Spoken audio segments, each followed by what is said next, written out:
Tá valendo, estamos gravando. Bom, pessoal, então esse é mais um encontro aí do grupo de permacultura, de estudos em permacultura mandioca subversiva, que já existe há um bom tempo. E agora a gente vai começar um ciclo de conversas com pessoas do grupo, né, pessoas que estão pesquisando ou entendem, são entendedores de algum tema, relacionado à permacultura, isso dentro de uma seleção de temas que a gente fez aqui em encontros anteriores para filtrar um pouco os temas que a gente gostaria de ver em ensino de permacultura, não necessariamente PDCs, né, ou na formatações padrão de curso de permacultura, mas algo que a gente ainda pensa em elaborar e construir junto esse caminho. Então, fizemos uma seleção de temas e um deles foi esse que o nosso querido Sérgio Henrique Ferreira de Oliveira, preparou para a gente hoje, que é um assunto muito importante, que é uma introdução à conversão e uso de energia aplicada à permacultura. Sérgio é um grande entendedor da área, não vou deschavar Só o caiu currículo. meu computador aqui. Beleza, Sérgio, estou te ouvindo. Vou entrar de novo. Tá, Estão me ouvindo? estou ouvindo, tranquilo. Quando você estiver ok, você me dá um joia. Então, vou passar o currículo, vai, enquanto o Sérgio não volta. Morador de Piracaia, fez o PDC no sítio Pau d'Água. Atualmente professor do curso de Engenharia de Energia na UFABC. Bacharelado em Física no Instituto Federal da USP, é isso, mestrado e doutorado no IEE USP, pós-doutorado no Lab Solar da UFSC e DE da UFMA. Então, ele vai passar alguns pontos aí para a gente, né, relacionados à conversão de energia. Então, só retomando um ponto atrás, esse é o pontapé inicial, né, desse ciclo de conversas aí, que vão ser gravadas, vão ser disponibilizadas no YouTube do Mandioca Subversiva, para a gente ter esse registro. Também o intuito do grupo nessa nova fase aí, né, dessas novas elaborações, é também gerar materiais sobre permacultura, da forma como a gente está construindo aqui, estudando. Então, essa é uma primeira reunião, então, quinzenalmente, a gente anda fazendo quinzenalmente os encontros, já tem mais outros dois temas em andamento, com a Adriana Galbiati, que eu esqueci o tema, mas depois a gente vai soltar no Instagram, e acho que a Malu também está com o tema pré-pronto aí. Então, basicamente é isso. Sérgio, voltou aí? Beleza, Sérgio. Então, Voltei. volte a apresentar a sua tela e manda brasa. E aí, naquele esquema, né? Se você não estiver vendo, ou por qualquer outro motivo, a gente te dá um grito aqui no microfone. Tá bom, beleza.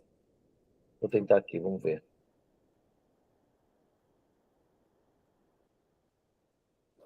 Bom, para mim tá aqui vocês tá tudo bem? Vocês estão me vendo a minha tela aí? Estamos vendo, beleza.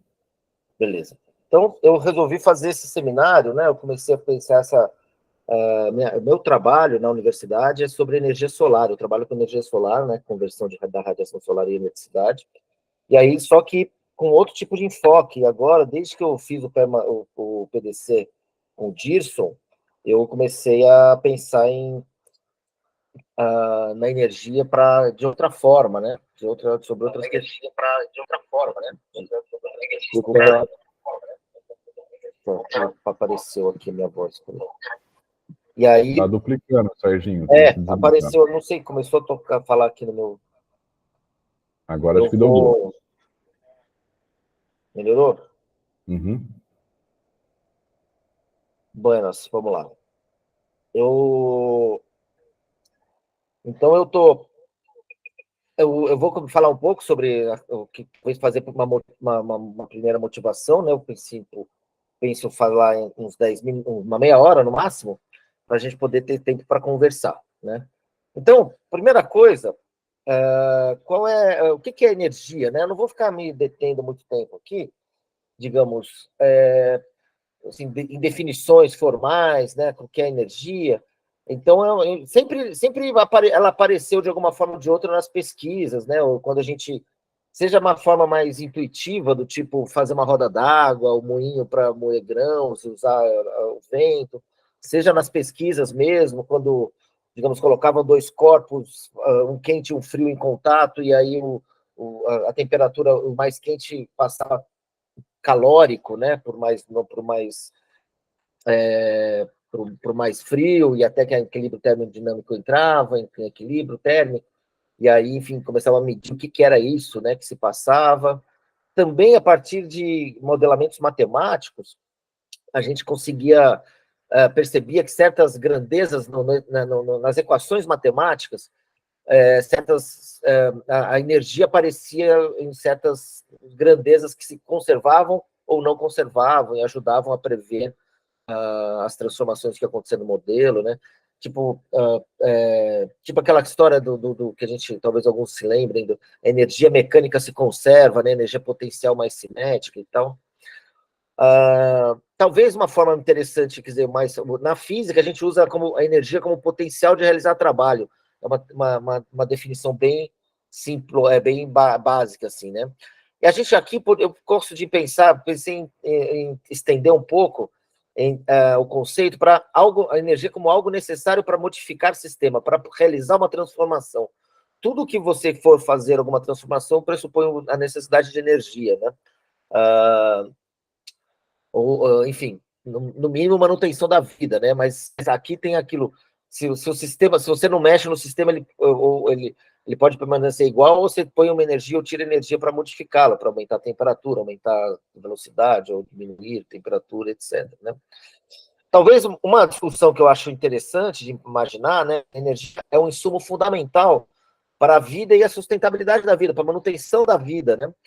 Mas também ela é muito, digamos, o valor da energia, uma coisa que é sempre um tema central nas discussões de relações internacionais entre países, ou nas pesquisas, ou é um desafio dos países terem energia de baixo custo, para promover um desenvolvimento econômico e, atualmente, o desenvolvimento sustentável, né? Então, você pode pensar no valor da energia, na importância da energia para manutenção da vida ou para manutenção da vida como ela está agora também, são dois temas aí que eu acho que dá para a gente discutir um pouco, e eu não vou me deter, qualquer coisa a gente fala um pouquinho mais sobre isso mais para frente. Então, quer dizer, o que muitas vezes eu percebo trabalhando com renováveis, né, é que a importância de se considerar e fazer pesquisas para a viabilidade econômica de sistemas energéticos, sistemas solares, sistemas eólicos e tudo mais, é para a gente conseguir manter esse sistema como ele está, né?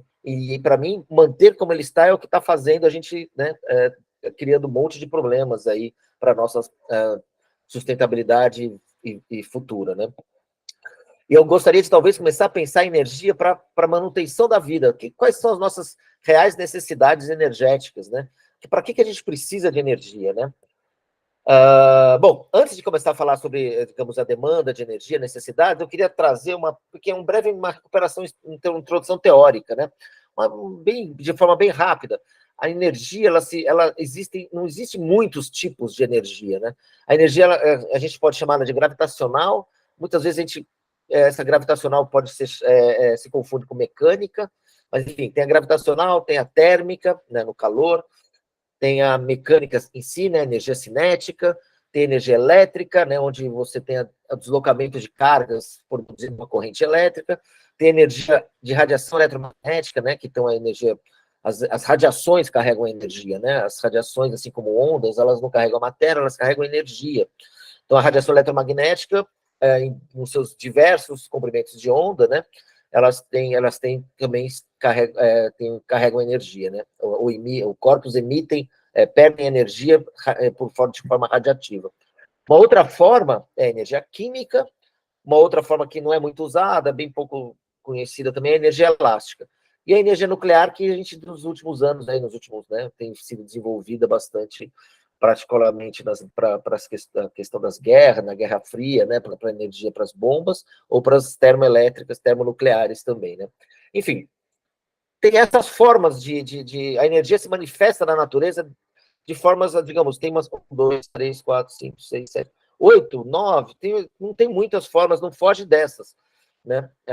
E tem uma outra característica interessante, que é você poder intercambiar um tipo de energia em outra, né? E aí que mora um pulo do gato, que, digamos, nem sempre a gente tem disponível a energia da forma que a gente precisa, mas a gente pode conseguir desenvolver tecnologias para acondicionar, para converter, transformar a energia de uma forma em outra.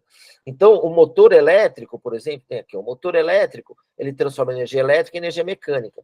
Já um gerador de energia, ou um dínamo, ele transforma energia mecânica em elétrica. E aí vai, né? O músculo, energia química em energia mecânica, e por aí vai, né? As células fotovoltaicas, tal, que pega a energia de radiação, ele fala térmica de radiação, que é uma forma de entender, né? Na parte do infravermelho, pelo menos. A energia térmica de radiação vai ser, então, transformada em eletricidade pelas células fotoelétricas, fotovoltaicas, enfim. Então, existem algumas formas assim que a gente já conhece e outras formas que a gente podia começar a pensar em desenvolver, usar o nosso conhecimento, a nossa ciência, para talvez adaptar, né, adequar as formas de energia presentes na natureza em energias possíveis da gente abastecer, né, satisfazer as necessidades energéticas nossas, né, das propriedades, né? Bom, existem os tipos de energia. Agora, como é que a gente encontra a energia na natureza, né? A energia é encontrada na natureza através de fontes primárias, né? Ou que a gente chama de recursos energéticos primários. E esses recursos energéticos primários são a radiação solar, a luz do sol, né? A luz do sol que a gente pode obter a energia na forma radiativa. A energia eólica, a energia dos ventos, é a energia da forma mecânica. E aí, digamos, eu poderia citar, eu tinha pensado em trazer umas figurinhas, né, que os povos mais antigos já usavam energia eólica, assim, usavam sistemas renováveis muito mais do que nós hoje em dia, né? Eles usavam a energia eólica para deslocamento, né, nas navegações, usavam a energia eólica para moer grãos, né? A biomassa é outra fonte primária de energia, né? Uma fonte que a biomassa está aí, madeira, né? As plantas em geral, elas fornecem energia na forma química, inclusive para a nossa necessidade energética do alimento, né? Para alimentar as pessoas, os animais e tal, a gente absorve, a gente come biomassa e, portanto, energia na forma química, né? Os alimentos são energia na forma química e o nosso corpo são processadores, são usinas que vão converter essa energia química em energia em outra forma que o nosso corpo pode absorver, né? Os ATP, os ADPs. As ondas, as energias das marés, a energia geotérmica, tudo é considerado, né, recursos de energia para podermos dispor de energia de alguma forma. E outras fontes de energia, né, que tem disponíveis na natureza, né, que estão presentes na natureza, se estão disponíveis ou não é outro, mas estão presentes, é o petróleo, né, o carvão mineral, o carvão, né, a madeira, gás natural, xisto, enfim, vários, em geral, todos esses elementos, esses recursos energéticos, essas fontes de energia, eles possuem energia na forma química, né? Então, o petróleo tem lá os hidrocarbonetos, a gente faz a gente quebra essas estruturas dos hidrocarbonetos, quebra numa usina lá me fugiu o nome da refinaria de petróleo, né, que entra o petróleo e sai os derivados de petróleo, né? Então, todos os combustíveis, querosene de aviação, gasolina, diesel, tal, todos eles são energéticos secundários, então a gasolina também tem associado a ele energia na forma química, né? Então, digamos, por que eu estou dando esse destaque? Deixa eu ver, aqui tem uma outra fontezinha, né, um gráfico que nos diz, então, digamos, as principais fontes, recursos de energia, né? Todos, de uma forma mais esquemática, o que eu estava dizendo aqui, né? Então, energia eólica, energia hidráulica, esqueci de colocar, né? Hidráulica como energia mecânica também, energia dos oceanos, marés e ondas, né? São todas fontes que a gente considera renováveis, e que podemos utilizar, cada uma para nossas necessidades, para abastecer nossas necessidades energéticas, né? E aqui eu vou trazer a parte da biomassa, vai trazer o gás natural, isso tudo aqui é considerado não renovável, muito embora eles estejam se renovando no planeta, né? Estão numa velocidade pequena, e como a taxa de uso é maior do que a taxa de reposição, a gente considera isso aqui não renovável. E aqui, aqui a gente considera renovável a biomassa, porque a gente pode, digamos, manejar a taxa de reposição. Então, quando a gente utiliza madeira na área de transporte, cana-de-açúcar para produzir etanol e usar nos transportes, essa cana-de-açúcar a gente pode repor na natureza, em princípio, repor da mesma velocidade que a gente retira. Então, é considerado renovável. Talvez o sol aqui a gente considera renovável, embora o sol não se renove, né? O sol não se renova, e aí tanto o sol quanto a energia hidráulica, que tem a ver com o ciclo da água, né? A água, quando chove em lugares altos e a água desce, você tem a energia potencial hídrica. A energia eólica, que tem a ver com o aquecimento desigual da crosta terrestre, produz os deslocamentos atmosféricos e os ventos. Assim como também da gravitacional e mais solar, você tem a energia dos oceanos. Todos eles são considerados renováveis porque depende da presença do Sol, que é considerado renovável, embora o Sol não se renove, né? O Sol, digamos, a luz solar está se renovando por conta do hidrogênio que está sendo fundido, uma fusão nuclear lá e produzindo esse calor, mas o Sol tem uma vida útil, X, que vai um dia morrer, né? E quando morrer, acabou, né?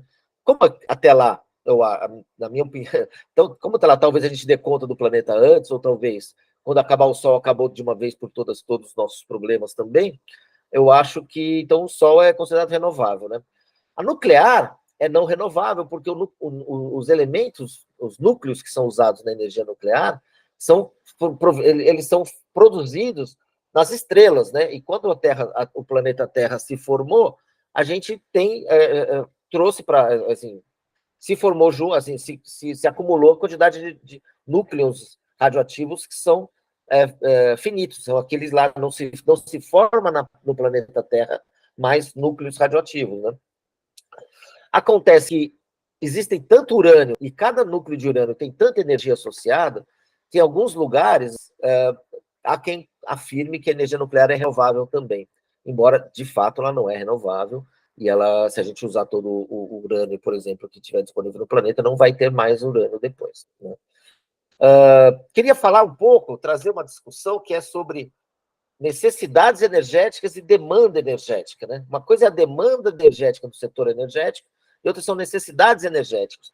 Isso aqui, essa distinção, eu quero trazer, assim, tentar colocar essa distinção, na medida em que uma coisa é você procurar satisfazer a demanda energética grande dos países e tal, que é para manter a sociedade e a vida da forma como a gente já conhece, né? É como se a gente tão importante, assim, a manutenção, quer dizer, a lidar com a desigualdade, com a questão da obsolescência planejada, da obsolescência perceptiva, essas questões todas que a gente convive no capitalismo, nos mercados, fosse algo inerente à nossa existência, como a gravidade, né? Então, a gente precisa de tantas energias de transporte, para a indústria, comércio, e aqui eu poderia enveredar por essa linha aqui e falar sobre os desafios de satisfazer essas demandas que crescem exponencialmente digamos, e cada vez crescem de forma mais rápida, né? E quando a gente considera as renováveis e todas as técnicas de sustentabilidade, crédito de carbono, tudo, quando muitas vezes a gente está falando em forma de sustentar a vida como ela é, né? E ultimamente eu tenho voltado a pensar, não, quais serão a nossa demanda energética? Para que a gente precisa de energia mesmo, né? Assim, quais serão as nossas necessidades energéticas e talvez focar mais a atenção para essas necessidades. E aí, portanto, assim, para mim, aqui eu posso começar a trazer a solução energética ou as necessidades de uso de obtenção de energia como se fosse já considerando uma propriedade nós, né, os núcleos de existência, como se fossem propriedades permaculturais. Então, a gente precisa satisfazer, vai precisar de satisfazer a nossa necessidade por comida e bebida, precisamos ter água, precisamos ter comida, e para essas, precisamos, outras necessidades são movimento, transporte, né, a cocção, questão de saúde, né, plantar para a saúde, aquecimento, né, acondicionamento térmico, né, então aquecimento de ambientes, ou refrigeração de ambientes, ou refrigeração de alimentos, a gente precisa de comunicação, eventualmente a gente precisa de energia para arte, entretenimento também, então, mas assim, tentar deslocar desse tipo de desafio, de demanda, né, para assim, para solução das necessidades energéticas locais, né, assim, seria mais pequenos sistemas de aproveitamento, pequenos sistemas de aproveitamento energético, né? Quais seriam, então, por que a gente precisaria de energia, né? Então, aí eu traria aqui, bom, primeiro, conforme a nossa sociedade foi se complexificando, tradicionalmente a gente está buscando solução para esse tipo de demandas, ou seja, isso daqui. Então, isso daqui, grandes soluções. Então, por que eu estou recuperando um pouco esses gráficos aqui? Porque todas as soluções energéticas que a gente tem desenvolvido, vem desenvolvendo ao longo do tempo, elas são pensadas para resolver esse tipo de problema, né? Grandes demandas energéticas. Quero dizer com isso que quando a gente pensa num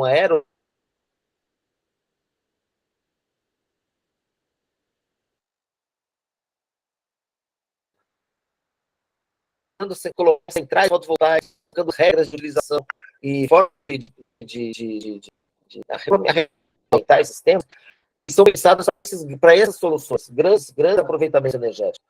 Por exemplo, esses grandes aerogeradores, que precisam de um certo volume de velocidade mínima de vento, que precisa de uma certa área, de uma certa que são super altos, né, que precisa de toda uma infraestrutura para a instalação desses grandes aerogeradores, eles são aerogeradores para resolver esse tipo de problema. Quero dizer com isso que eu nunca vi, por exemplo, até hoje, quer dizer, já vi algumas casos, mas não é assim, são pequenas, são tentativas aqui e ali, de tentativas de aproveitar o deslocamento do ar, o vento, para pequenos aproveitamentos energéticos. Então, uma brisazinha em algum lugar, assim, digamos, em via de regra, nas casas, nas cidades, não se considera o uso de energia eólica, porque o vento dentro das cidades não é de grande intensidade, porque as cidades são consideradas como, digamos, freios de vento, além do que o vento é caótico, né? Ele não é laminar. Então, não se usa energia eólica nas cidades. A gente, nas cidades, nas nossas casas, nós usamos apenas painéis fotovoltaicos, assim, agora, mais recentemente, até pouco tempo atrás, nem isso a gente podia usar. Mas isso não é porque não tem vento nas cidades, né? Porque não tem um potencial, alguma coisa do potencial não tem um deslocamento de ar, não tem energia mecânica no ar que a gente pudesse usar. É que esses aerogeradores são desenvolvidos, eles são mais eficientes, eles são viáveis economicamente para, digamos, para deslocamento de vento, de fluxo laminar de vento, e não caótico. Se você pegar esses grandes aerogeradores e colocar nas cidades, eles vão ficar perdidos, não sabe para que lado eles vão vir. Às vezes o vento vem de baixo, às vezes o vento vem de um lado, depois vem de outro. Então, a gente,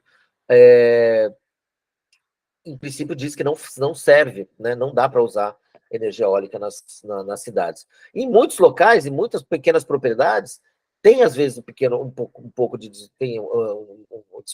disponibilidade de energia eólica, só que a gente não tem um dispositivo que foi desenvolvido para absorver energia, para converter a energia eólica em eletricidade para energia eólica de pequenas velocidades. Né?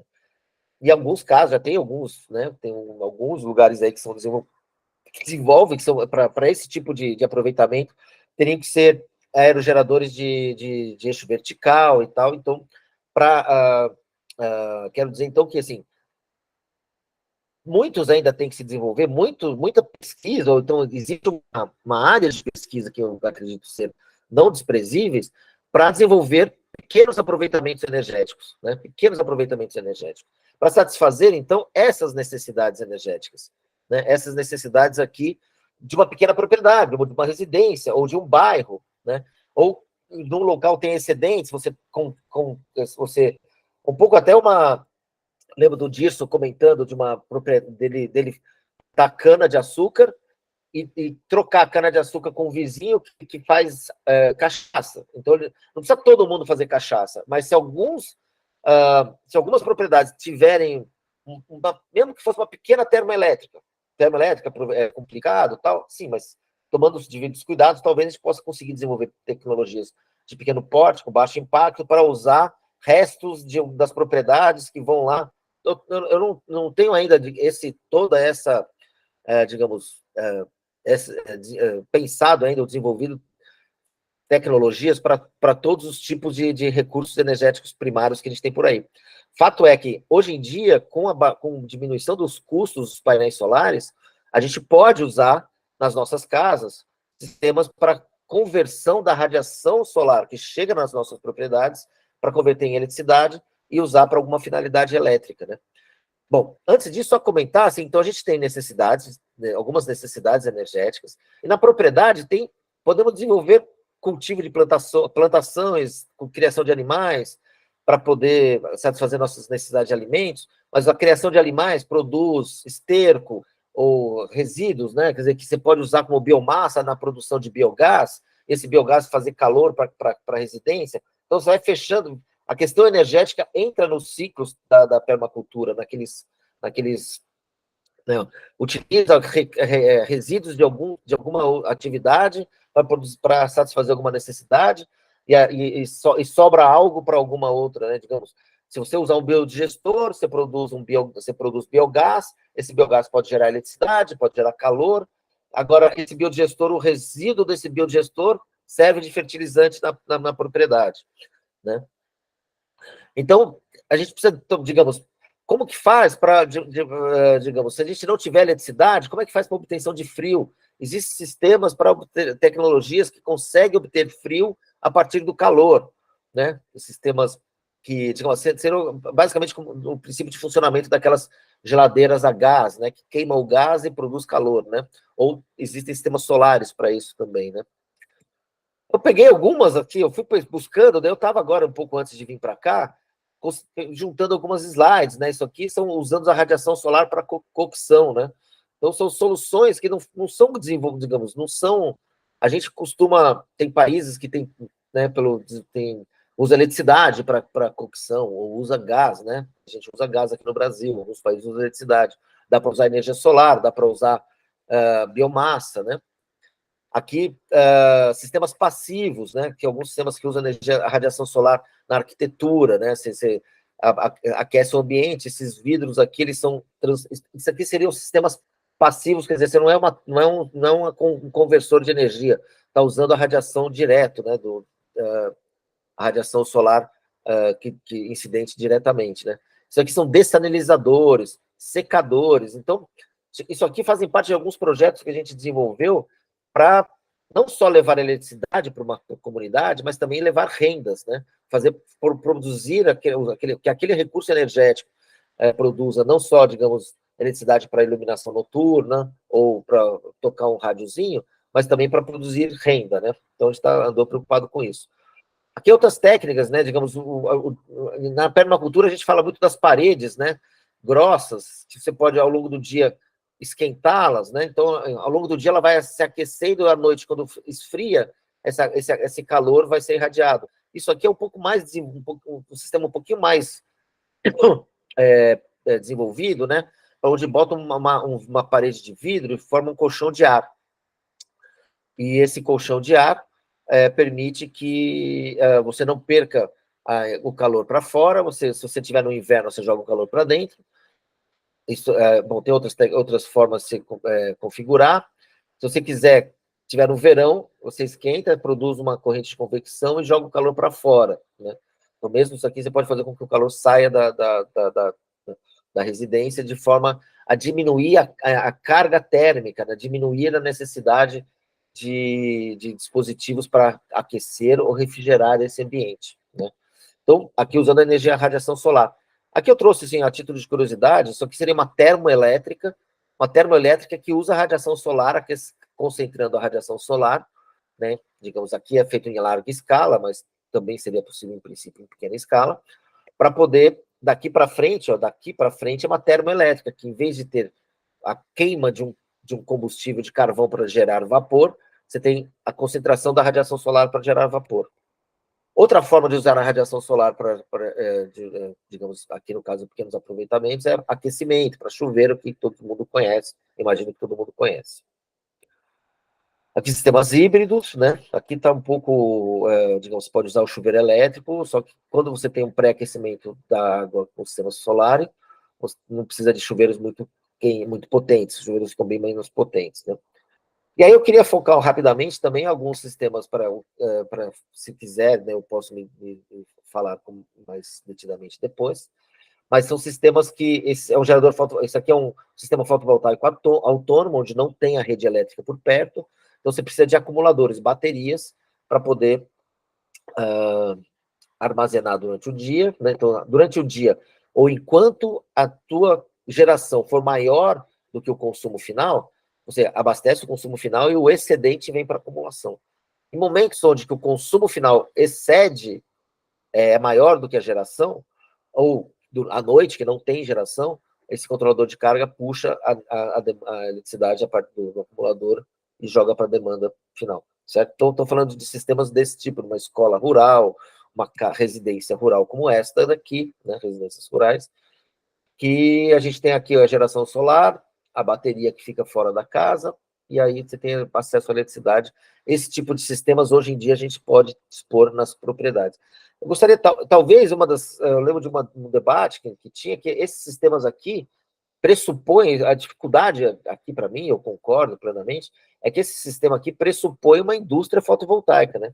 Que embora o sol seja um recurso energético renovável, em princípio o planeta usa, em princípio não, a natureza usa, né, o sol para se reproduzir, para manter o ciclo da água, manter o ciclo do carbono, o ciclo do nitrogênio, enfim, tudo de bom. Me parece que seria muito inteligente a gente imitar a natureza, né, e usar a radiação, a energia que vem do sol, né? Mas a gente, da forma que a gente está usando, né, quer dizer, hoje em dia, a forma que a gente conheceu e desenvolveu para aproveitar essa radiação solar, essa energia radioativa, e convertê-la em eletricidade, a partir do princípio do efeito fotoelétrico, né, que foi um detalhamento, uma maturação aí do uso do efeito fotoelétrico para desenvolver essa tecnologia, que são os sistemas fotovoltaicos. Embora a radiação solar seja renovável, o painel solar não é renovável, e o painel solar é fruto de uma indústria capitalista, também com todos os seus problemas capitalistas também, né? Ele está inserido nesse contexto.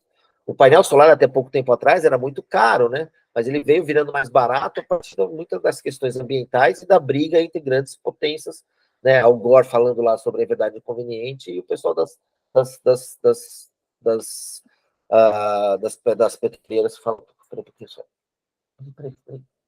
O pessoal das petroleiras enfrentando os problemas ambientais, né? Ok, estão me ouvindo aí? Vocês estão me ouvindo? Eu estou falando sozinho? Estamos ouvindo, Serginho. Muito bom. Maravilha, Serginho. Muito bom. Toca o pau. Então vamos lá, vou seguindo aqui. Então, falando, eu já estou meio que indo para o final, estou falando meio rapidamente, que eu estou querendo privilegiar também o tempo de conversa, né? Não vou ficar me detalhando muito, mas basicamente, lembrando, o Dirso falando aí, me lembro dele falando, pô, mas isso aqui, um painel solar, está envolvido a alta tecnologia, né? Isso aqui tem células de silício dopadas, tal, é tipo microprocessador de computador. Digamos, é um pouco mais simples do que um microprocessador, mas é a mesma, digamos, esses princípios que, digamos, o pessoal que trabalhava com microprocessadores, com desenvolvimento de microchip para computador na Politécnica lá da USP, que saiu da Poli e foi fazer a fábrica de painéis solares. Eles sabiam como crescer células, né, fotovoltaicas, porque eles sabiam como fazer esses chips de computadores. É alta tecnologia, por exemplo. É diferente do que você quebrar uma parede da sua casa e fazer um puxadinho, sabe? Você não tem como consertar um painel solar, né? É isso que eu quero dizer. Mas eu ainda acho que, enfim, a gente tem que lidar com a tecnologia existente. Também não vou abrir mão do dentista, tal, né? Na hora que eu estou numa propriedade permacultural. Então, eu acho que, dentro das condições que pudermos, eu vejo com ótimos olhos se começarmos a ter grupos de pesquisas nas universidades que desenvolvam receptores de radiação solar e convertam essa radiação solar em eletricidade, mas a partir de elementos biodegradáveis, de células orgânicas, né, usando outras propriedades que não precisem, digamos, minerar o silício lá numas minas, né, minas de silício, e que não precise de tecnologia tão, enfim, que talvez fosse possível de você reciclar os painéis de uma forma mais simples, né? A questão de reciclagem de painéis é um outro tema que a gente vai abordar mais, podemos falar, mas eu não vou detalhar por aqui agora. Outros sistemas isolados seriam esses, né? Bombeamento d'água. Tem várias demandas, né? Digamos, em várias situações. Aliás, é uma questão, em muitos aspectos, envolve uma questão de gênero também, né? Isso aqui foi um projeto que a gente fez de bombeamento d'água, numa comunidade onde que as mulheres que andavam alguns quilômetros em trilhas para poder pegar água nos córregos, e a gente conseguiu, né? Falou, bom, vamos resolver, vamos entrar em desenvolver, instalar um sistema de bombeamento da água e levar água, e bombear água até a comunidade. Enfim, outra forma de usar energia solar, né, os sistemas fotovoltaicos, que está um pouco jogado aqui, eu peço desculpas, mas enfim, fui trazendo alguns slides, é fazer a conexão à rede elétrica, né? Quando temos a rede elétrica próximas a nós, né, em vez de colocar energia em baterias e fazer um sistema autônomo, alguns preferem ainda ficar autônomos, mas é possível a gente conversar com a rede, né? Então, o sistema gera em corrente contínua, aí você tem um inversor para converter em corrente alternada, e aí tem o consumo, e o excedente vai para a rede, e quando você precisa, o excedente vem da rede. Ou seja, a rede acaba sendo usada como uma bateria infinita, né? Uma bateria que você tem à disposição ali para você jogar quando você tem a mais e pegar quando tem a menos, quando está a menos, né? Ou então você pode também configurar isso aqui para abastecer uma parte da sua demanda. Ou em outros países, né? No Brasil isso não ocorre, mas em outros países, a energia gerada por esses sistemas, ela é remunerada. Você consegue vender a energia fotogerada. Então, nesse caso, você jogaria aqui direto, tá? Mesmo você instalando na sua casa, você joga aqui direto e bota um medidor aqui, né? E aí, acho que tem um desenhozinho, até mais para frente. Depois eu falo disso. Enfim, aí você recebe dinheiro pela energia que você disponibiliza para a rede. Então, se você tivesse na sua casa 2 medidores, o rapaz da concessionária chega, vê quanto que você comprou, anota quanto que você disponibilizou, vai para o escritório, envia um boleto para você pagar pela energia que você comprou, e manda um cheque pela energia que você disponibilizou.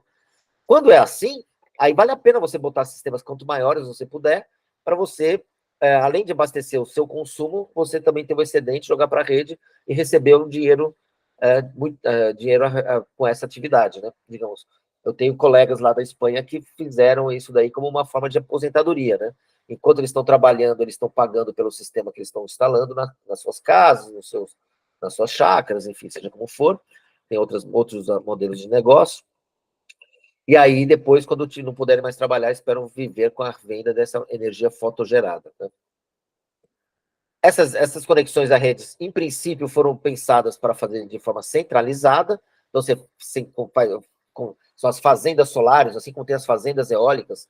Na verdade, isso daí é um pouco herança da gente pensar em gerar energia em grandes pacotes, né? Centrais fotovoltaicas, centrais hidrelétricas, centrais... Tem a ver com...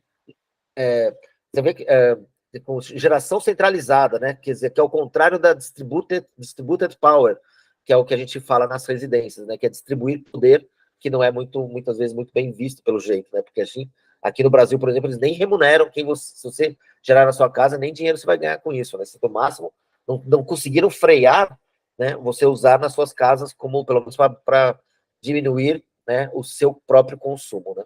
Mas, enfim, primeiro se testou grandes centrais fotovoltaicas, né? E aí, isso aqui tá muito ruim essa foto, mas é uma que eu tinha na hora na mão aqui para colocar. Aqui tem um lago de uma hidrelétrica, e aqui é uma central fotovoltaica, uma das primeiras que eu tive notícia, né, que foi feita em Toledo, na Espanha.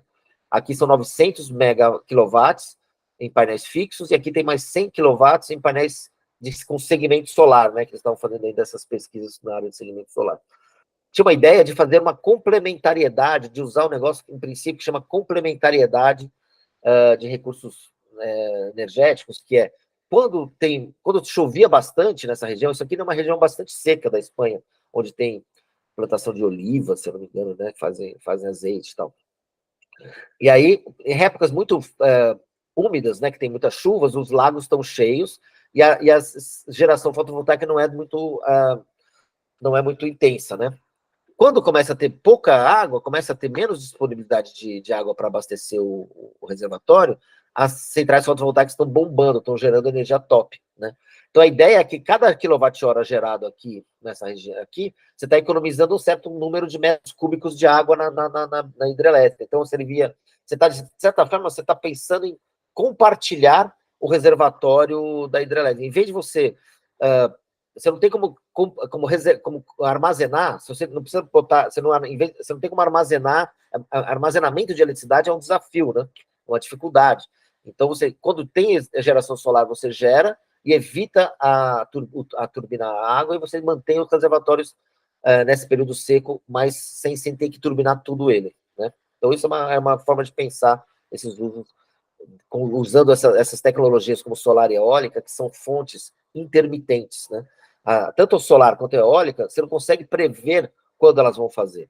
Você consegue prever com bastante precisão quanto que gera ao longo do ano. Você consegue prever com suficiente previsão, suficientemente preciso quanto que vai gerar ao longo do ano. Eu só não consigo prever quanto vai gerar no dia 20, né, no dia 19 de maio, porque a disponibilidade da radiação solar é intrinsecamente aleatória, né? Então, isso é uma barreira de entrada dessas tecnologias aos nossos sistemas elétricos, né, digamos, formais, né? Onde você celebra contratos com clientes em que você vai falar, vou fornecer tanta quantidade de energia para você, e se nesse dia você não fornecer, você toma uma multa, né? Então, numa termoelétrica, numa hidrelétrica, você faz esses contratos, numa boa, porque elas são moduláveis, você pode aumentar e diminuir a potência entregue numa termoelétrica ou numa hidrelétrica. Você não consegue fazer isso numa solar e numa eólica. Isso vira uma dificuldade, né, para essas tecnologias, e uma das formas de pensar a solução delas é essa forma complementar, é usar o reservatório das hidrelétricas como compartilhar esse reservatório de energia, né? Agora, mais tradicionalmente, esses valores aqui não estão, digamos, não dei muita bola, só estou trazendo esse slide para dizer o seguinte, as casas, para explicar assim, só para quem ainda não sabe, né, para quem tiver dúvida, podemos falar melhor, você instalando painéis na sua casa, né, os painéis fotovoltaicos geram eletricidade em corrente contínua, portanto tem que passar para a corrente alternada usando um inversor, um equipamento que já está desenvolvido e tal, né? Existem alguns desenvolvimentos necessários ainda, mas eu acho que logo mais já vai ter resolvido, né? Depois, se quiser, eu posso detalhar isso mais para frente.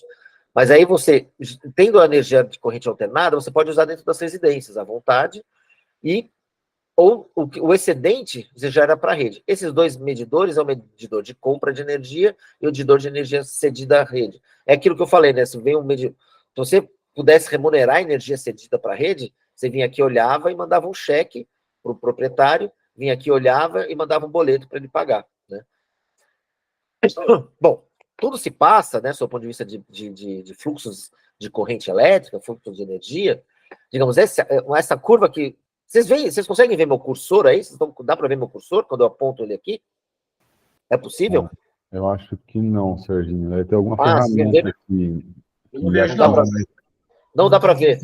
Tem um lápis. Eu acho que dá para utilizar o lápis ali, ó, no canto aqui, ó. Deixa eu ver. Certo. Ops. Aparece agora ou não? Eu acho que tu pode marcar e depois tu apaga as marcações que tu faz com o lápis. Tá, vamos ver aqui então. Caneta. Aqui, ó. Tá vendo? Tá, eu tô acompanhando. Mas tá aparecendo para vocês eu fazendo essa curva aqui? Sim. Tá. Então, essa curva que eu tô fazendo, aqui, ó, seria a curva de consumo da residência. sem o painel solar, só com, digamos, eu inventei essa curva aqui, um consumo típico, né? O cara acordou 7 da manhã, tomou um café, tomou um banho, saiu para casa, aí voltou, teve um pico de consumo aqui, né? Quando volta, toma banho, vê televisão, sei lá. E esse consumo basal aqui de baixo, que tem essa reta aqui, seria, digamos, geladeira, que está lá funcionando o tempo todo. Quando começa a gerar eletricidade no seu sistema fotovoltaico, tem mais ou menos essa curva aqui, né? Que eu apresentei, que vai das 7 da manhã às 18 da noite. E aí, a parte que está transparente, que ficou em azul, é a parte do meu consumo, do consumo da residência, esse consumo aqui, que está essa luz aqui, esse consumo da residência, que eu abasteço com o meu próprio sistema fotovoltaico. A parte em laranja, eu espero que esteja aparecendo em laranja para vocês aí, que é a venda, né? O que na Espanha seria a venda de energia, a gente está disponibilizando para a rede elétrica. No Brasil, como a gente não tem remuneração da energia, né? A gente só disponibiliza e ganha créditos de quilowatts-hora pela energia disponibilizada, a gente tem que usar depois.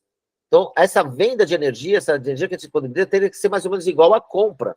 A gente dimensiona o sistema para que a gente gere energia que seja igual ao que a gente consome, para que a gente fique, digamos, num 0 a 0 com a concessionária elétrica, e a gente paga lá uma tarifa de disponibilidade da rede elétrica. Então, basicamente é isso. Essa em azul ficou a energia que você consome da rede. Esse em azul escuro, o azul que ficou transparente agora, é a energia que a gente compraria da rede, mas a gente não compra, deixa de comprar, porque a gente usa que a gente gerou no nosso próprio sistema. Em laranja seria o excedente, que a gente gerou a mais do que a gente consome e jogou para a rede.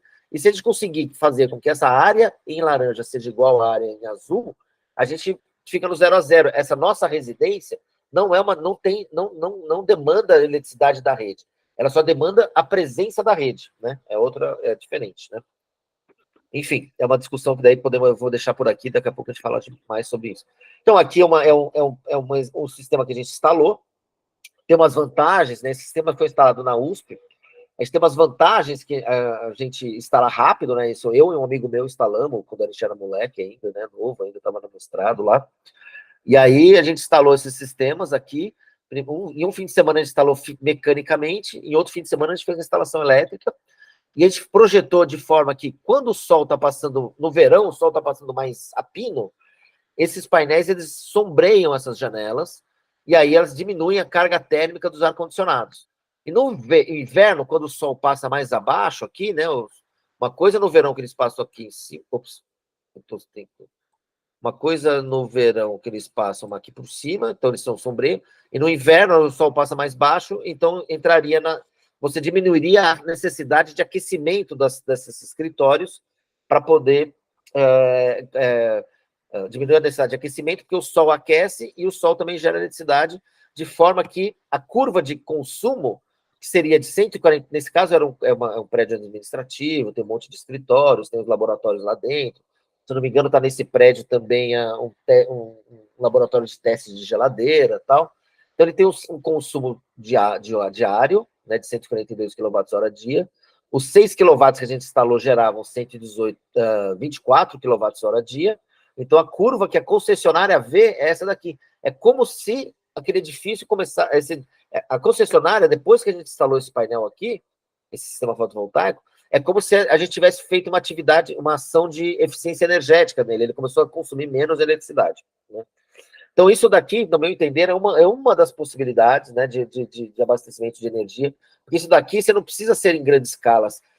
Esse sistema solar fotovoltaico faz parte dessas novas tecnologias que foram desenvolvidas não há muito tempo, que podem ser, elas não perdem eficiência quando você usa em pequena escala. Você instalar uma central fotovoltaica ou pequenos sistemas fotovoltaicos, a eficiência desses sistemas é mais ou menos a mesma, né? E você pode instalar onde estiver batendo sol, assim como é eólico também, assim como talvez alguns sistemas térmicos, assim como talvez no futuro as células a combustível, né? E por aí vai, né? Deixa eu ver. Eu vou interromper um pouquinho o compartilhamento. Voltamos aqui. Os slides estão aí, né? Se vocês quiserem, eu posso retomar. Eu tenho até outros depois, se você precisar. Eu queria, talvez, terminar com um último comentário, que é o seguinte: um desafio primeiro então, pequenos aproveitamentos energéticos para satisfação das nossas necessidades energéticas, que são elas, né, aquelas de transporte, comunicação, aquecimento, alimentação, frio, né, tal. Então, dá para pensar em pequenos... Então, uma coisa é você determinar essas demandas, né, caracterizar essas necessidades energéticas, e outra coisa é você observar na sua propriedade ou no seu entorno quais são os recursos energéticos disponíveis. Então, se tem vento, desenvolver uma forma de aproveitar o vento, o eólico, com pequenos aerogeradores, se tem sol disponível, se tem biomassa, né, se tem água corrente, né? Então, uma coisa é conseguir desenvolver sistemas que aproveitem localmente energia para satisfação das necessidades locais ou do entorno de energia, né? Você pode fazer compartilhamento de energia, assim como a história do Dirson lá um entra com a cana de açúcar, outro entra com o equipamento de fazer cachaça e todo mundo toma cachaça, né? Então, é uma forma que eu achava bem interessante de imaginar a vida, né? E aí, eu acho também que a gente podia... Então, isso é um desafio. Um outro desafio que está colocado, primeiro, é conseguir desenvolver tecnologias que consigam, né, de pequenos aproveitamentos energéticos, como pequenas turbinas hídricas, né, não grandes turbinas, pequenos sistemas térmicos que usam biomassa, sabe? Tipo, aqui na minha chácara aqui, tem um monte de galhos, de folhas, tal, que me produz biomassa, que talvez pudesse queimar e produzir calor, ou produzir, né, ao invés de queimar óleo na minha sala, né, álcool na minha sala, eu podia usar para fazer, pegar madeira e fazer calor fora de casa e jogar esse calor para dentro de casa. Ou fazer pequenos sistemas, como pequenas usinazinhas termodinâmicas, termoelétricas. Agora, esse é um primeiro desafio, né? Pequenos aproveitamentos energéticos. O outro é o seguinte: nem sempre a curva de geração, a curva de disponibilidade do energético é igual à curva de consumo. E o acondicionamento da curva de geração com a curva de consumo traz a necessidade de armazenadores e baterias. E aí, uma outra questão, né? Como é que faz para armazenar energia, né? Então, pode ser energia térmica, pode ser energia elétrica, pode ser, né? Enfim, como é que fazemos para fazer isso? Então, existem algumas técnicas, e depois, se quiser, eu também entro nessa questão. Eu não queria falar muito mais, porque eu acho que eu estou estourando meu tempo, eu não queria falar tanto tempo, mas questão do armazenamento de energia, eu acho que é outro tema que a gente pode começar a se debruçar também, que é, digamos, como é que a gente resolve, né? Então, com isso, eu fecho aqui para a fila aberta. Então, eu não sei se o Dirson está abrindo a fila ou ele está tendo uma pergunta, mas estou à disposição aí. Eu fecho meu seminário com essas palavras provocativas. Espero que provocativas aí. Fala, Dirson. Muito bom. Muito bom. Dirson, muito bom. posso ir? Obrigado, Dirson. Vou pedir aí rapidão, galera, se vocês quiserem, puderem abrir a câmera para a gente fazer aquele registro bacana aí, para não esquecer de postar nas redes sociais depois. Dá um minutinho para vocês se ajeitarem para a gente tirar um retrato.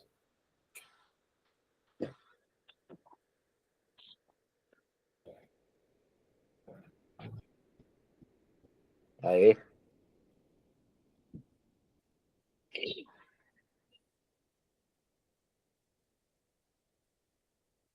Vamos lá? 1, 2, 3.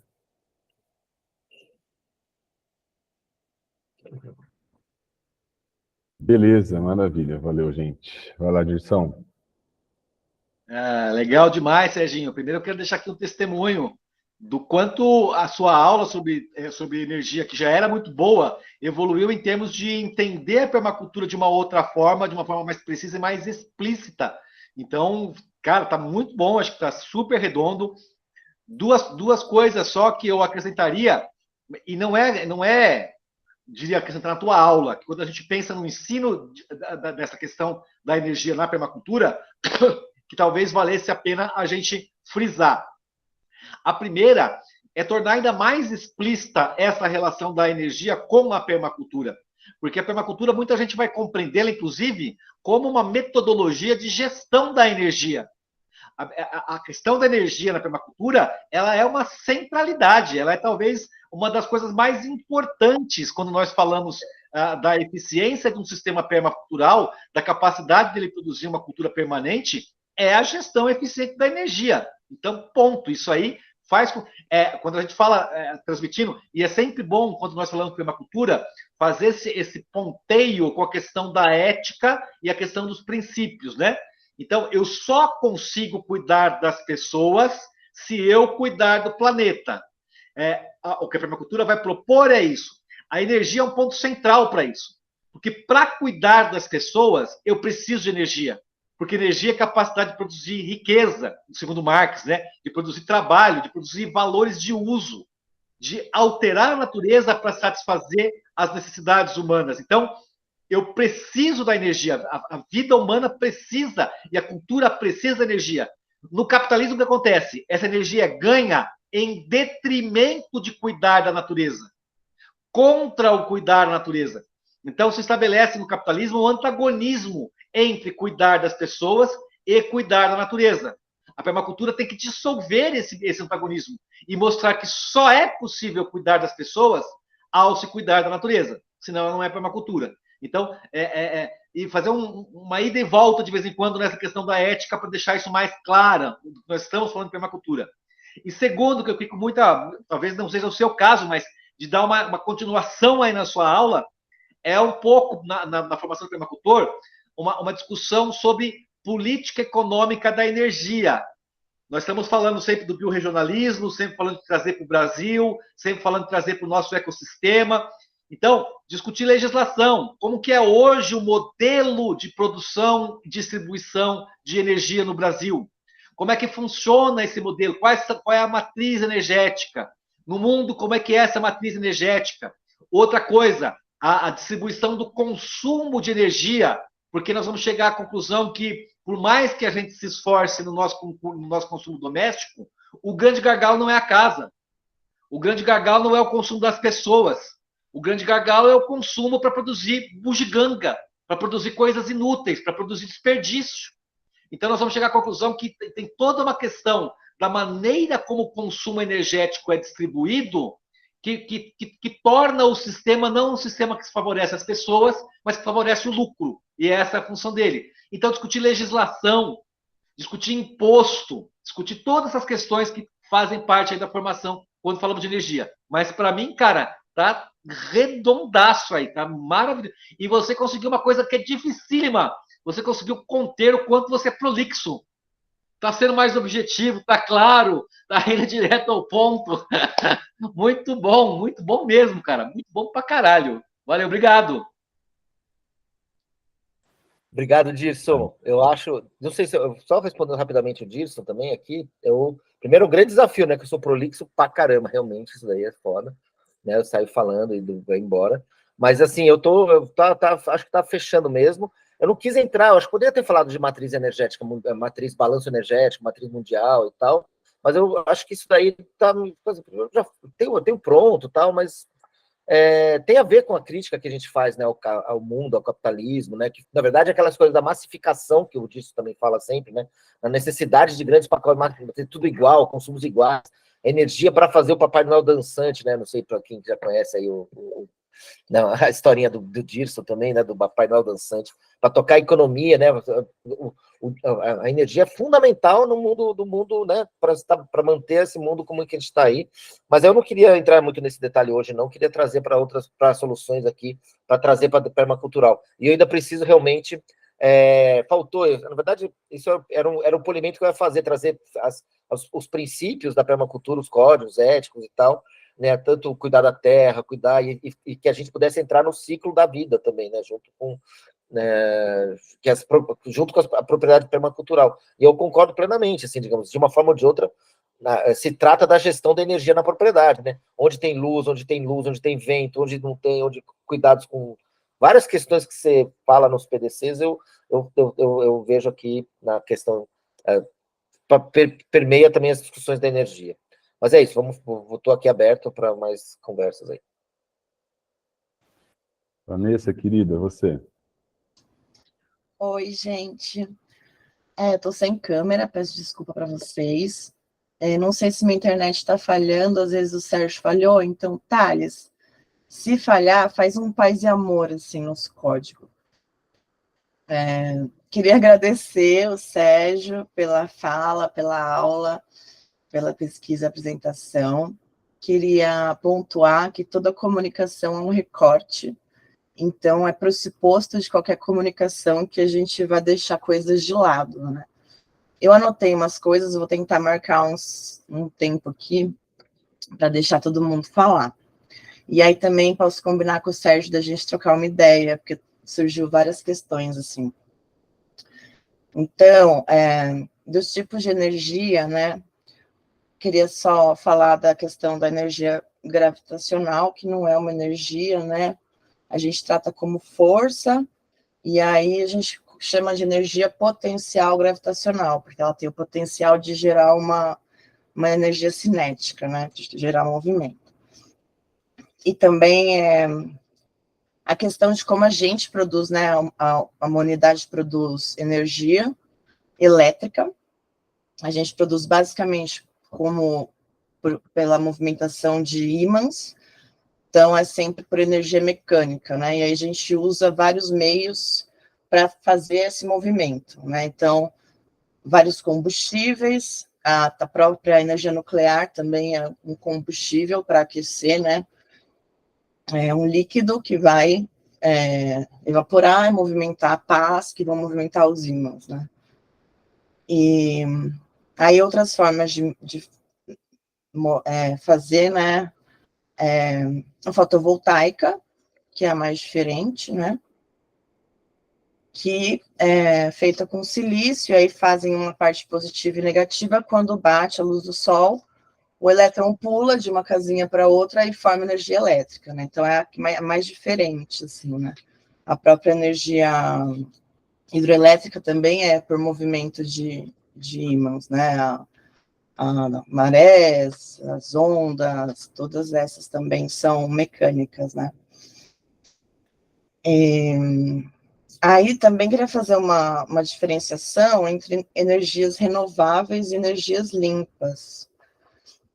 Que, na verdade, a gente nem vai ter muitas opções de energias limpas, né? Porque energia limpa, a gente pode considerar várias questões, né? Tanto o resíduo, os dejetos na produção das estruturas que serão usadas, né? Então, a energia fotovoltaica, ela gera muito resíduo na produção das placas. Também a gente pode pensar no impacto da implementação, né, do tipo de energia, e a hidrelétrica vai ser um tipo de energia que vai gerar muito impacto, porque a maior parte das represas, elas estão em áreas de sítios arqueológicos, principalmente na região da Amazônia, né?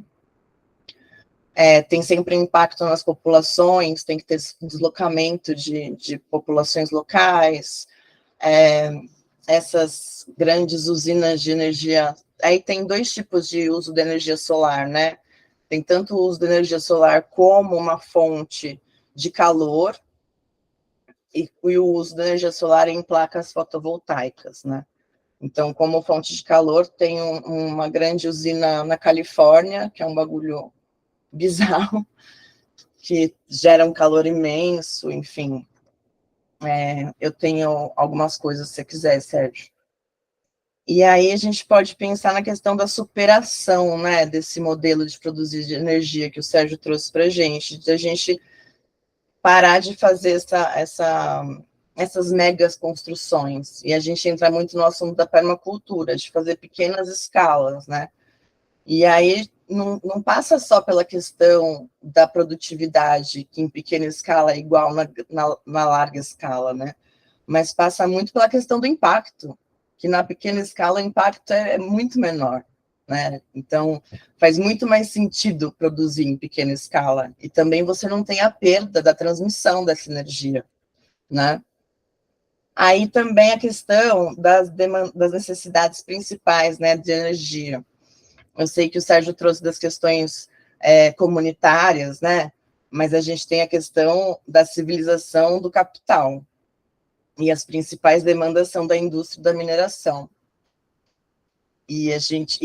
A mineração é principalmente extração de matéria-prima, mas a gente produz uma quantidade surreal de lixo, de dejeto, e uma forma de superar esse modelo seria a reciclagem, o reaproveitamento, a compostagem, usinas de esgoto, de dejetos de animais, que hoje em dia só poluem, né? E está sendo uma questão aí que agora a gente está caminhando para o fim da civilização atual, né? Esse modelo civilizatório se mostrou, assim, impossível, né? Vou caminhar para o final. A questão do frio, que o frio às vezes gera, né? O frio produzido, o frio artificial de geladeiras, tal, que pode gerar calor. A produção de frio artificial sempre gera calor, porque para produzir o frio a gente tem que expandir um gás, então para expandir a gente tem que comprimir, e a compressão demanda que a gente gaste energia, sempre vai ter uma perda por efeito Joule, acho que é efeito Joule, que perde calor. E a gente, na maior parte das produções de energia, a gente tenta perder o mínimo de calor por efeito Joule. O lugar que a gente mais usa o efeito do calor é no chuveiro elétrico, que a gente quer o calor, né? Mas na transmissão de energia, movimentos, a maior parte dos usos que a gente faz da energia elétrica, a gente tem uma perda principalmente por calor. Estava pensando aqui na hora que a gente falou de mini-usinas, que talvez uma possibilidade, mas talvez o aproveitamento fosse muito baixo, né? De usar a entrada da caixa d'água, porque a força da água vai vir pelos centros de distribuição, então seria uma possibilidade. Não sei qual seria a geração, poderia fazer uma medição, né? E a questão das baterias, do armazenamento da energia produzida. Na verdade, esse sempre foi o fator limitante da produção de energia fotovoltaica durante muito tempo.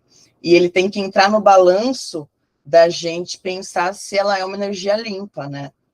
Ela pode ser a energia, assim, que no horizonte seja a que a gente ache melhor, né? Mas tem que pensar nessas questões. Da energia nuclear, tem a energia de fissão e de fusão. Acho que é urânio, né? O do urânio é de fissão, mas tem a de fusão, que é usar o hidrogênio, juntar 2 hidrogênios e formar uma molécula de hélio. Só que a maior parte das vezes que isso foi tentado provocou uma explosão, porque a energia gerada é muito grande, né? Mas esse é um dos estudos aí para produzir energia numa quantidade gigantesca, né? Mas acho que o nosso objetivo é mais superar essa sociedade, né? Então a gente não pensa nesse tipo de produção energética que demande, né, essa infraestrutura e tenha esse risco, né? A princípio é isso. Tem mais algumas questões, mas acho que é isso, gente.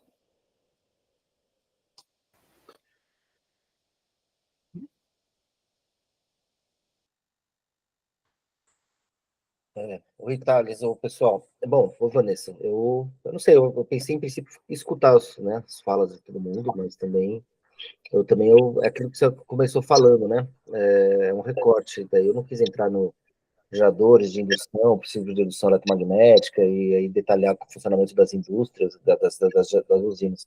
Mas enfim, mas agora só para fazer o que me interessava, por exemplo, na hora, é quando você falou, vamos fazer frio. Para fazer frio tem que fazer calor, mas pensando permaculturalmente, talvez o calor esse calor vai ser usado para alguma outra coisa. Então é pensar em sistemas que quando você vai fazer um frio, você gastou energia para fazer um frio, precisou jogar o calor, tirar o frio do ambiente, esquentou algum lugar e esse calor vai ser usado para alguma outra, né, outra finalidade, né, por exemplo. E aí, enfim, poderia dar 1000 outros recortes aqui também, mas não vou me deter agora no momento. Falo disso. Só questão de ordem para a gente não alongar demais, vamos ouvir todo mundo e aí depois você faz um fechamento, ok? Beleza. Agora que você é um pós-prolixo, você faz o fechamento, então. Boa edição, boa. Até vamos tentar assim, fechar em 2 horas, né? 8h30 no máximo. Malu, vai lá. Boa noite, obrigada pela exposição, Sérgio. E eu queria pensar com vocês um problema que eu estou pensando. Eu estou vendo uma terra para eu adquirir e eu estou pensando na gestão da energia mesmo na propriedade, né? E eu queria pensar alto com vocês os problemas que tem. A água lá é de poço e a energia é muito cara por conta desse bombeamento da água. E lá também tem um lago com peixes e tal, e tem duas fontes de água, uma mina que nasce no próprio lago, dentro da propriedade, e outra que vem de fora e abastece o lago. E quando ele enche muito, ele escoa para fora, jogando no rio mais próximo. E eu estava pensando como administrar isso, né? Primeiro que é uma terra cheia de árvores frutíferas, na qual o atual proprietário limpa tudo e não deixa um galinho para fazer lignina, né, para alimentar as árvores. Então, eu pensei, puxa, podia usar a água do lago para regar as árvores, que ela deve ser muito mais nutritiva para as árvores do que a água da rede. E também economizaria água, né? E como fazer isso? Que tipo de sistema que eu poderia fazer num lago que não tem uma queda d'água, não tem nada, é um lugar plano, né? E aí eu pensei, bom, poderia botar placas fotovoltaicas ou telhas fotovoltaicas, né? Também hoje em dia tem telhas. Mas aí como é que trabalharia essa questão do lago, né? E será que eu não poderia aproveitar o próprio lago para gerar energia, né? Para fazer isso que eu imagino, de regar toda a plantação com essa água e gerar energia no próprio lago? Não sei se eu me fiz entender suficientemente claro. Foi claro, gente?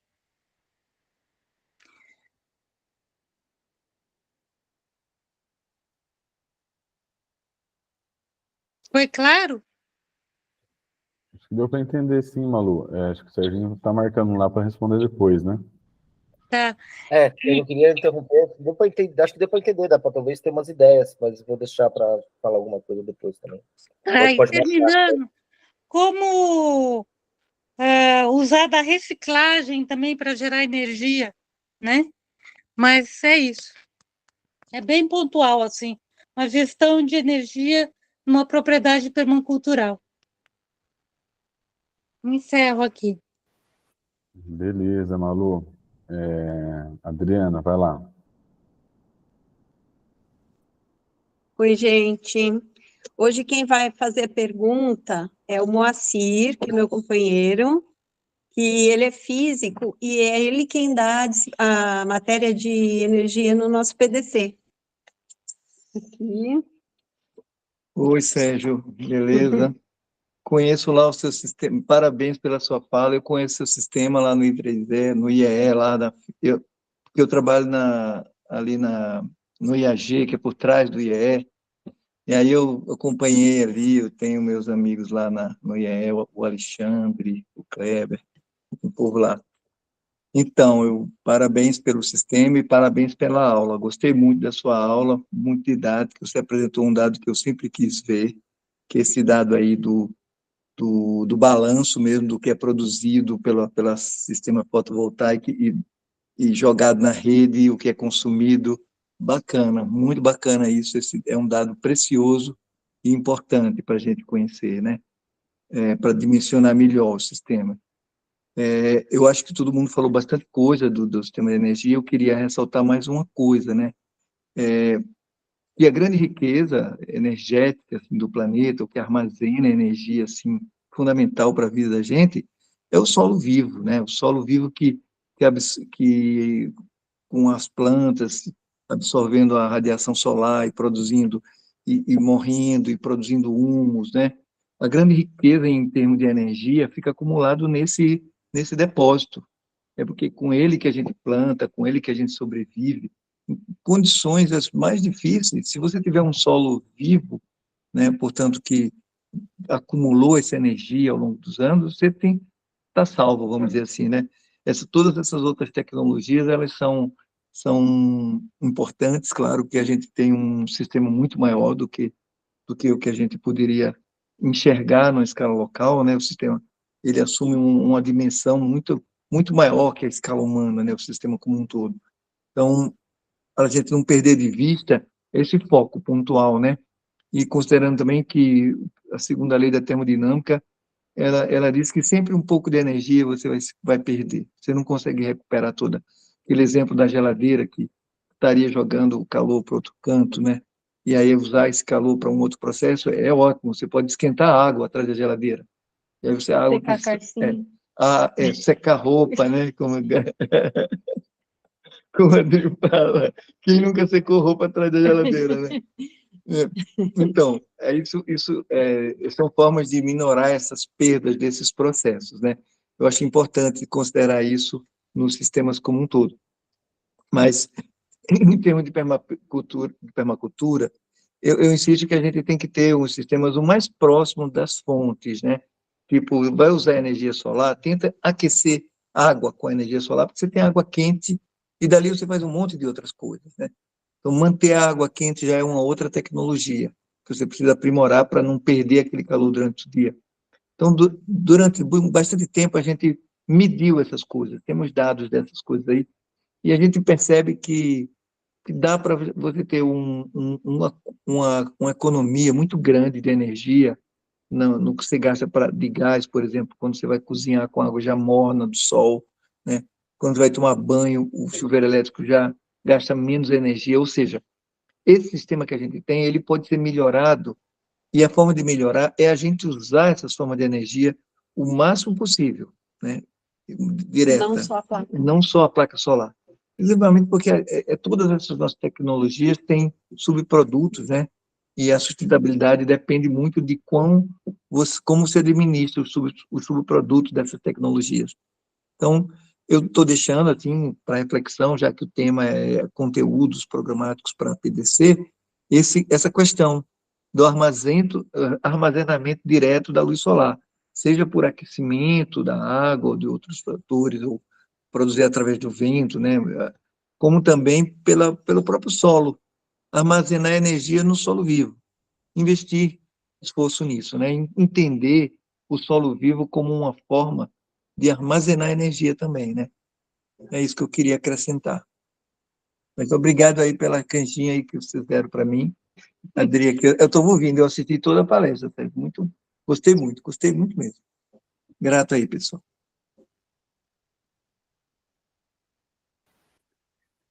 Maravilha. Vou comentar algumas coisinhas rápidas também, Serginho. Quem quiser mais falar depois, ele levanta a mão, mas algumas pessoas acho que ainda dá tempo depois para sobrar um espaço para o Serginho fechar, né? Cara, muito legal, Serginho. Muito legal, mas legal mesmo. Arrebentou, cara. Deu para entender muita coisa aí, de forma muito didática. No começo ali que você estava falando das formas de energia, né? Eu fiz engenharia civil, lembrei das matérias de física do curso lá, que eu nunca mais vi agora, os termos e tal. E fiquei pensando nessa questão toda, assim, né? Sem entender muito aprofundadamente ainda. Gostaria de te ouvir mais, inclusive, acho que uma ideia aí, né, de você usar todo o seu conhecimento para daqui um tempo, né? No ciclo de conversa você voltar em aprofundar algum tema. Acho que seria bem interessante, bem rico para a gente, né? Mas eu fiquei pensando assim da questão de como a gente usa a energia hoje na sociedade de consumo capitalista, né? Porque eu fiquei pensando assim nessa brisa do cotidiano, assim, né? De como é que a gente necessita da energia para realizar algumas tarefas, né? Aí eu lembrei que eu fui lá no espaço de permacultura do Juliano Ricciardi, lá em Navegantes, em Santa Catarina. Passei uma tarde lá e, assim, ele tem um espaço que é pequeno, uma chácara, e tem a nave-mãe, e o cara ele só tem, cara, algumas placas de energia solar que é basicamente para carregar o celular, assim. Ele não tem nem geladeira, não tem nada eletrônico, elétrico, nada.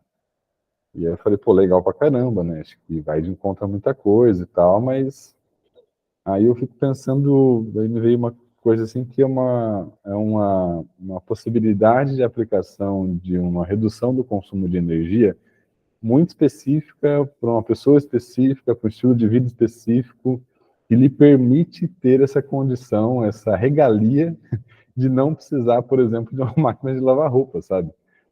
No sentido, eu digo assim, do cotidiano mesmo, né? Vamos cortar a cena aqui agora com uma pessoa que tem um trabalho super precarizado, um entregador de aplicativo, ou um Uber que trabalha 16 horas por dia, 14 horas por dia, e chega em casa e vai assar o pãozinho dele na chapa, lá, energia solar, sei lá, entendeu?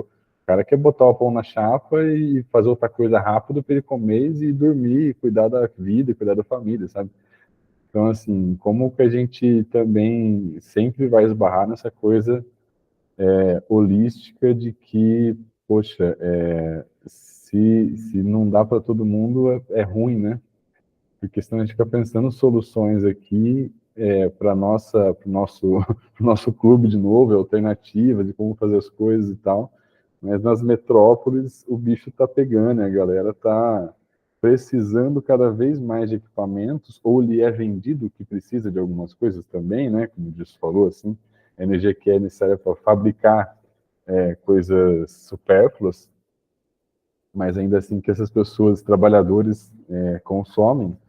E aí é isso, a gente trabalha, na verdade, para conseguir, através do uso da energia, ter um pouco ter mais tempo, na verdade, para ser mais explorado pela burguesia. No fundo é isso, assim, pô, o que o capitalista quer que o trabalhador tenha tudo na mão ali, sempre, né? O mais rápido possível para ele conseguir produzir mais, e questão da exploração que ele vai ter de forma contínua, assim. Enfim, fiquei nessa aí. É isso. Tem mais alguém na fila aí? Vai lá, Marta.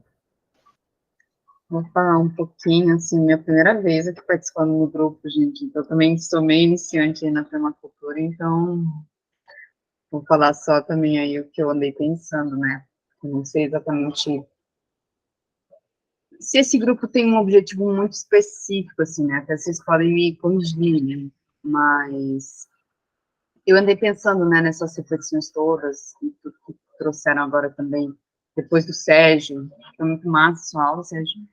E aí também, aliado a tudo que o pessoal falou, né, eu fiquei pensando em algumas coisas, uma das, obrigada por me acolher,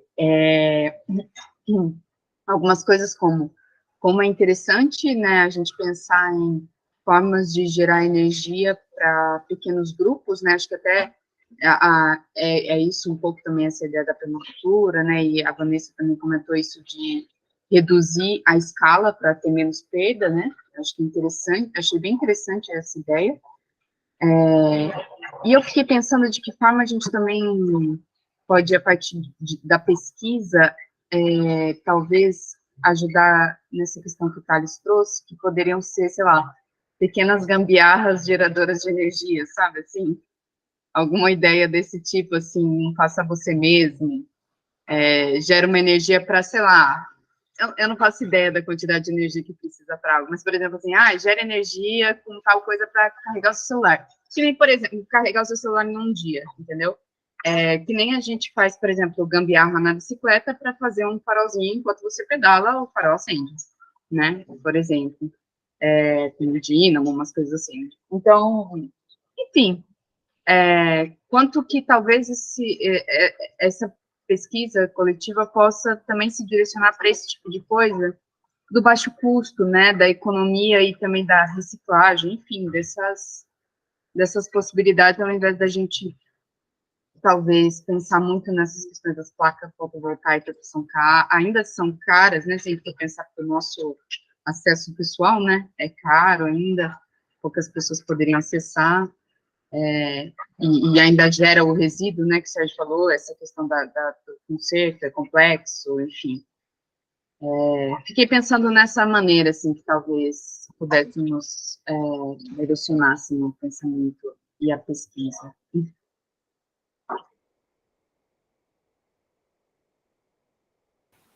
Caio Cabral, vai lá, meu amigo. Oi, gente. Eu estava pensando aqui, peguei um pouco o gancho do que a Marta acabou de falar sobre maneiras de gerar energia para pequenos grupos, porque hoje em dia eu moro em apartamento, eu moro em São Paulo, e acho que é a primeira vez que eu estou tendo a experiência de morar dentro de um apartamento. Então, durante aqui a discussão, eu fui meio que afunilando tudo que foi sendo dito sobre geração, sobre manter sistemas pequenos e sustentáveis, ou médios ou grandes, independentes do contexto, né? Ou melhor, dependente do contexto. E pegando aí o gancho do que a Marta falou, eu queria ouvir um pouco sobre como a gente pode pensar nesse tipo de produção energética em pequena escala, por exemplo, num contexto como esse, de viver numa cidade que é tão limitada de recursos naturais e em espaços pequenos, né? Enfim, apesar de São Paulo ainda tem muita gente que dispõe de espaço para poder aplicar diversos tipos de técnicas, de planos, de seja lá o que for. Mas a gigantesca maioria das pessoas em suas vidas, assim, como é que eu posso dizer? No maior sentido da palavra individualidade, não vão ter acesso a esse tipo de recurso, né? Então é meio que isso. Eu gostaria, acho que talvez, de ouvir. A minha pergunta é no mesmo sentido da Marta, né? Mas num contexto mega urbano, megalomaníaco e ao mesmo tempo muito limitado de espaço e de recursos. E é isso. Serginho, vamos encerrar aqui as participações, para dar tempo de você falar e a gente encerrar. Já são 8h10, então vai lá, meu amigo. Condensa tudo aí. Usa o seu poder de antiprolixo. Então, é um desafio mesmo, mas, enfim, vários comentários interessantes, várias vontades de dialogar aqui, né, também, desde da gestão de energia da propriedade, né, que eu acho que foi a Malu que falou, né, talvez, e enfim, pelo que ela falou, não tem, enfim, teria que pensar algumas situações, mas como eu disse, né, uma das questões que eu levantei é que existem poucas pesquisas, poucos desenvolvimentos para soluções em pequena escala, né, para as pequenas questões. Eu vejo que tem uma economia do hidrogênio chegando, né, que quando tem água disponível, você pode ter hidrogênio vai gerar energia, isso daí é alta tecnologia também, que aí não é gambiarras, como ela estava falando, né, que eu sou super seduzido por esse tipo de solução, né, se desenvolver você mesmo na garagem, e aí você pode fazer e pode consertar, né, é diferente do que precisar de uma indústria fotovoltaica para fazer o sistema, que resolve também, de certa forma, é uma solução, acho que talvez não seja o caso de negar, né, mas resolve, mas eu vejo como, para mim, o desafio seria isso, conseguir em volta desenvolver pequenos dispositivos que gerem energia. Então, gambiarra, tudo bem, quando você falou, né, da bicicleta e tal, mas eu acho, dá para pensar, né, em desenvolver, em construir pequenos dispositivos, e sei lá, não é para virar startup e bombar, entendeu? É outra história, outra pegada, mas para fazer, e daí o meu vizinho sabe como é que faz, ele faz e tal, né? Isso daí num ambiente rural, num ambiente menos, assim, digamos, onde a ocupação do espaço não tem essa lógica econômica, né, que você precisa botar um monte de gente junto, com apartamento e tal, que, digamos, eu não sei se a gente pudesse escolher, a gente teria feito desse jeito, se não fosse por uma outra tipo de demanda também, né. Então, nos apartamentos, acho que tem uma coisa que eu acho que uma das formas que me veio à cabeça um pouco, eu não lembro o nome exatamente, que foi umas conversas que a gente teve num sítio lá do Pau d'Água, com o Dirson, acho que era a economia do decrescimento, né? Era pensar em cada vez usar menos energia, não cada vez usar mais. não estou querendo, né, não estou de forma alguma advogando que a gente não tenha máquina de lavar roupa, né? Aliás, o Thales falou de lavar roupa e eu lembrei que, falando de economia de energia e tal, de usar menos energia, um dos alunos falou, agora que a minha república comprou uma máquina de lavar roupa, eu não vou poder usar mais e tal. Eu falei, não, nada disso. Mas, talvez máquina de lavar roupa seja um ótimo uso da energia, né? Não precisar fazer no tanque ali, né? Ficar lavando no tanque. Ou talvez o Papai Noel dançante lá, que não precisaria, né? Talvez aquela brincadeira que o Dirson faz, e quanta de energia que a gente usa. Na verdade, então, pensar em todo esforço, em toda reflexão que se causa, tudo isso aqui, porque é para resolver problemas que é para sempre, cada vez aumentar mais o consumo humano, né? Então, isso daí que é, para mim, que eu acho que é perverso, e fugir disso seria importante. Nessas, por exemplo, eu ficava me perguntando se se tiver umas brisas, uma energia, um vento por algum lugar, você usar essa energia para bombear a água do seu lago, para usar lá na propriedade me perguntaram, talvez usar para irrigação, para também. Eu sei que bombeamento da água é uma energia, precisa de bastante energia, então talvez eu possa bombear direto do lago, enfim. Mas é um monte de questões, eu acho que tem um monte de recortes, né? Se eu posso, de fato, daqui a um pouco, vamos deixar rolar os seminários, e aí, conforme for, eu vou formatando um outro que seja mais, assim, do final para frente, né? Digamos, formas de armazenamento, forma de pensar em formas de aproveitamento dos recursos energéticos, porque eu até tinha prometido que eu ia falar sobre um negócio que chama Planejamento Integrado de Recursos, que é o PIR, planejamento, que é caracterizar a demanda e caracterizar a propriedade, que tipo de ofertas de energia você tem, para fazer um acoplamento ótimo. Porque nem sempre você usar eletricidade para alguma finalidade é o acoplamento ótimo. Às vezes você tem outras formas nem sempre usar eletricidade para fazer frio pode ser a melhor forma de fazer frio. É que a gente tem as soluções feitas por big shot, né, para a questão. Então, a gente está muito acostumado a usar eletricidade para tudo, né? As casas nossas usam muito mais eletricidade do que usavam antes.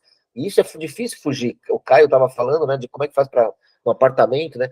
A gente hoje tem, sei lá, tem um negócio que um tempo atrás era preocupação para o setor energético, aí agora eu não ouço mais falar, que era as cargas de stand-by, né? Enquanto você sai da sua casa e a sua casa continua consumidora de energia, porque tem cargas de stand-by, né? Digamos, é o reloginho do micro-ondas, é a luzinha vermelha que fica na televisão. A televisão tem uma carguinha lá operando, né? Tem lá 5, depende, né? Tem umas cargas de stand-by que chega a 30 watts, mas seja 15 watts. Então a televisão está lá funcionando, usando, não sei quanto que deve ser, uns 5 watts que seja. Está usando 24 horas por dia, 5 watts, só para você poder chegar em casa, abrir a porta, apertar o botão e ela ligar, né? Então, talvez isso seja importante, talvez não, enfim, mas tirar tudo na tomada, então.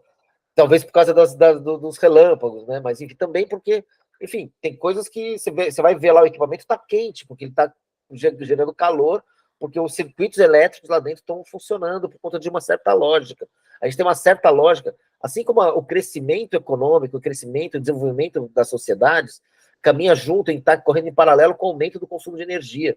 Parece que você falar em diminuição do consumo de energia é quase como você dizer diminuição de PIB, diminuição, crise, sabe? Tipo, como assim? Então, acho que tem muita gordura para se cortar e muito para se conversar. Eu nem, de fato, agora, depois das falas, eu apresentei o seminário e tinha uma expectativa, assim, geralmente eu pensei que, a partir das falas, me abririam novos recortes para eu dar novos recortes ao tema lá para frente. Mas me abriu vários recortes, então eu já não sei, não me perdi igual, assim, né, na verdade, porque... Né, do stand-by, então já naquela época eu só vou falar. Mas enfim, eu não estava interessado tanto aqui em falar o quanto a gente desperdiça, quanto tem no setor industrial, quanto que os países industrializados usam. Eu posso até chegar a falar sobre isso, mas eu estou mais interessado em talvez pensar em como a gente usa vento, ou como a gente usa nos prédios, por exemplo. Eu sei que nos prédios, não dá para. Nos prédios, como são muitas casas empilhadas, é difícil, você não tem espaço para painéis fotovoltaicos. Mesmo que você coloque painéis fotovoltaicos, vai ser uma parte da sua demanda que vai ser abastecida pelos painéis fotovoltaicos. Mesmo que você coloque painéis aerogeradores, vai ser uma parte da energia que vai ser abastecida por esses aerogeradores de pequeno porte, tal, eixo vertical. Também há algumas sugestões de usar o deslocamento da água na rede urbana, na rede hídrica. Então, quando a água que chega na nossa caixa d'água, ou a água que sai da caixa d'água dos prédios, você pode turbinar essa água e gerar uma parte da energia. Sei lá, eu até, no meu slide lá, quando eu tinha falado de recursos energéticos primários, a gente usa alguns recursos energéticos primários que a gente conhece, o vento, a gente conhece o sol, o petróleo, tal, mas tem um monte de outros lugares que a gente não usa, porque não sei por quê, digamos, o elevador sobe, ele gasta energia, ele ganha energia potencial gravitacional. Quando eu falei gravitacional, seria energia, enfim, eu não vou entrar nesse, potencial gravitacional. Quando você desce, ele desce brecando, ele não desce, ele podia descer gerando eletricidade. No que ele está perdendo energia potencial, cada vez que o elevador desce, ele poderia gerar eletricidade. Ou cada vez que você passa numa catraca do metrô, você podia fazer formas de usar, em vez de pensar isso em fazer um clique para fazer um número, para você contabilizar lá, você podia fazer um clique para gerar uma roda de inércia lá e gerar essa energia de alguma forma. A gente não está pensando as soluções da forma que a gente talvez pudesse, né? Usando a energia, a nossa inteligência, a gente já tem muito desenvolvimento de eletromagnetismo, termodinâmica, que poderia resolver muitas coisas, e a gente simplesmente não está fazendo isso por conta de, ou porque não virou mercado, não virou produto, não estamos preocupados com satisfação das nossas necessidades energéticas, estamos preocupados em fazer dinheiro, né? Em fazer dinheiro, então parece solares só ficaram viáveis economicamente, não porque os grupos de pesquisas conseguiram atingir certa eficiência. Foi a partir que certos grupos econômicos abraçaram a ideia e botaram grana em cima e fizeram acontecer. É a partir de um certo momento histórico que você vê acontecendo, né? Grandes grupos econômicos que fizeram. Criança brincando em parquinho de diversão, imagina a quantidade de energia que não está gastando ali. Enfim, por aí vai, dá para brincar um monte. Eu gostaria, talvez, lá mais para frente, eu penso numa coisa aí, né? Eu acho que eu fecho por aqui, para dar um tempinho finaleira, o Dirson levantou a mão também, e depois, com o tempo, a gente vai seguindo nas próximas conversas. Eu estou por aqui, vou voltar a participar das reuniões. Valeu, pessoal, obrigado aí pela atenção, obrigado aí pela acolhida aí, e pelo retorno de vocês aí. Muito obrigado para todos aí. Valeu, estamos desenvolvendo aí as ideias aí. Vai, Dirson, tá contigo. Legal, pessoal. Então, um recado para geral agora aí, ó. Legal também, a partir da fala do Serginho, das conversas que a gente teve, se a gente puder depois compartilhar no grupo, tiver lá um bate-papozinho, sobre práticas, atividades, vivências, coisas que a gente poderia fazer para tentar, num ambiente de formação em permacultura, vivenciar essas informações que o Serginho trouxe, vivenciar essas ideias que foram levantadas aqui, ok? Então, que tipo de prática, que tipo de vivência, que tipo de dinâmica a gente poderia fazer para tentar vivenciar isso aí? Sugestões lá no grupo depois, ok? Belezura, Dirção. Gente, então acho que é isso. Valeu demais aí para quem conseguiu chegar, quem não conseguiu vai assistir depois também, tá valendo. O próximo tema, Malu e Adriana, como é que ficou mesmo? Quem é de vocês? Vai ser eu, que a Adriana não vai poder no dia 8, aí vai ser eu com a PNGAT. Beleza, então, a Malu, dia 8 aí, daqui 15 dias, às 18h30 novamente.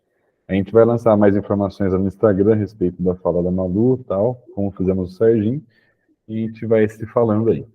Beleza, gente? Valeu demais, em pé, valeu. abraço, beijos, boa noite. Muito bom. Valeu, abraço. Obrigada, Sérgio, foi incrível. Valeu, Valeu, muito obrigado, Sérgio. pessoal. Valeu mesmo. Obrigada, Sérgio, Valdir.